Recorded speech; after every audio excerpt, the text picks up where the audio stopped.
Hello everyone, this is Ajisha, Assistant Professor, Department of Management Studies, Rohini College of Engineering and Technology. This topic deals with organization structure and types. On completion, students will be able to explain the organization chart and structure. Explain the types of organization. Before entering into the topic, let us first see the definition of organization structure. An organization structure explains the position and official relationships between the various individuals working in an organization. It helps to understand an organization better. Now let us see the various forms of organization structure. Designing of the organization structure is ordinarily considered to be a matter of choice among a large number of alternatives. There are three traditional forms: line and staff, and functional organization, and two newer forms: committee and matrix organizations. In fact, no particular form is the best and, in practice, an admixture of all these or of some is found. The various types of organization structure are: line organization structure, line and staff organization structure, functional organization structure, committee organization structure, project organization structure, matrix organization structure. First, line organization structure. It is also known as scalar, military, or vertical organization and perhaps is the oldest form. In this form of organization, managers have direct responsibility for the results. Line organization can be designed in two ways.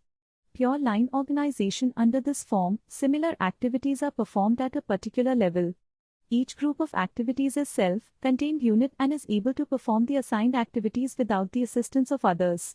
Departmental line organization. Under this form, entire activities are divided into different departments on the basis of similarity of activities.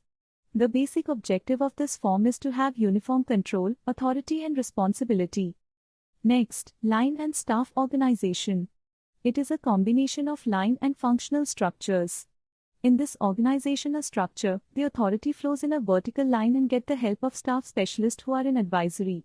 When the line executives need advice, information about any specific area, the staff specialists are consulted. For example, chief accountant has command authority over accountants and clerks in the accounts departments, but he has only advisory relationship with other departments like production or sales. Next, an important form: functional organization structure. Functional organization structure is where authority rests with the functional heads. The structure is sectioned by departmental groups. The organization is divided into a number of functional areas. This organization has grouping of activities in accordance with the functions of an organization such as production, marketing, finance, human resource and so on. The specialist in charge of a functional department has the authority over all other employees for his function. Next, organization committees are quite popular at different levels for various functions. The board of directors is a committee. Similarly, there may be executive committee, finance committee, audit committee, bonus committee, planning committee, grievance committee, etc. This is an interesting structure. The project structure consists of a number of horizontal organizational units to complete projects of a long duration.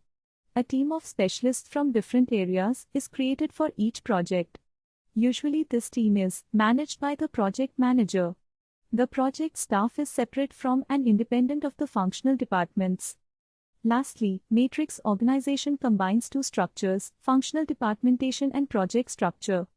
Functional department is a permanent feature of the matrix structure and retains authority for overall operation of the functional units. Project teams are created whenever specific projects require a high degree of technical skill and other resources for a temporary period. Project team form the horizontal chain and functional departments create a vertical chain of command. Members of a particular team are drawn from the functional departments and are placed under the direction of a project manager who has the overall responsibility of a particular project. Now let us see what is span of control. Span of management refers to the number of subordinates a manager can effectively handle and manage. A manager will be able to perform his basic work of guiding his subordinates and making them work only if he has the right number of such subordinates under him. The more people under the control of one manager, the wider the span of control. Less means a narrow span of control. Span of management is also known as span of control. The span of control formula is given as span of control equals number of employees by number of managers. Narrow span of control. Narrow span of control means a single manager or supervisor oversees few subordinates. This gives rise to a tall organizational structure. Now in this structure, a span of 3, which would be considered narrow. Wide span of control. Wide span of control means a single manager or supervisor oversees a large number of subordinates.